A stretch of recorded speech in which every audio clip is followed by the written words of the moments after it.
What's up, fart smellers, and welcome back to another episode of Everyone's Opinion is Right, as long as it's the same as mine. Today I'll be doing a review on the new Teen Titans Omnibus, which is basically just a big hardcover of the new Teen Titans in the beginning of the run. Now, honestly, this run is really poggers. If you're familiar with the Teen Titans, you'll like it. This is basically their first appearance after the Bronze Age.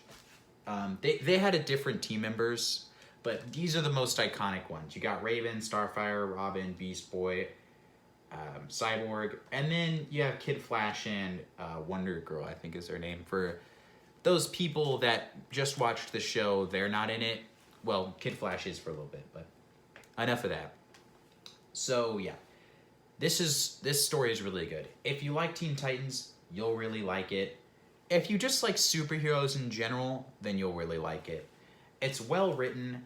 It's got like bits of romance. It's got drama, like Cyborg, for instance. This is a bit of a spoiler, but his backstory has been out for like a million years, so come on. If you don't know it by now, then that's kind of on you, bro.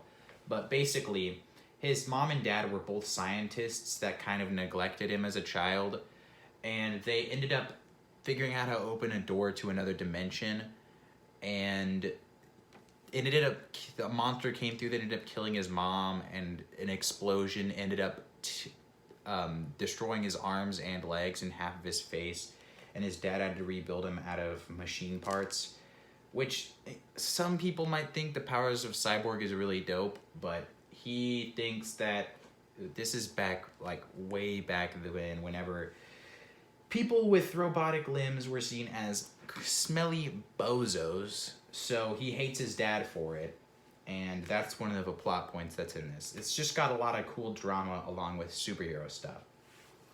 Honestly, this is the new printing. Man, it sucks that they only reprinted the first volume, because there's like 5 total volumes and they only reprinted the first one. So if you want to read anything past the first one without reading it online, which is cringe, then you gotta pay like an arm, a leg, and your left nut just to buy this shit. It's like 2.5 times market price. So yeah, but you can find this for like $70 on cheapgraphicnovels.com or something. But this, 10 out of 10. Very good story, classic, no problems with it. The only thing that may be a little bit alienating for some people is Raven in her first appearance. She's a lot more pacifist in this story than in a lot of more future representations of her.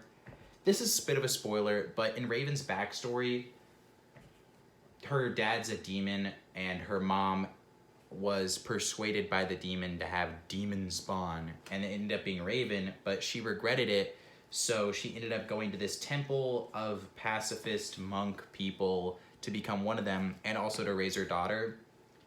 And because of that, she's like a pacifist too, but she can kind of like project her spirit, so she's more like an empath than really a fighter, and she doesn't really have like very good demon powers like in her other representations. She's still a really cool character, but you know, don't expect her to be like the main fighter, because she's like more like a support character in this one. But yeah, that's my new Teen Titans review. Perfect for a new reader, 10 out of 10. See ya.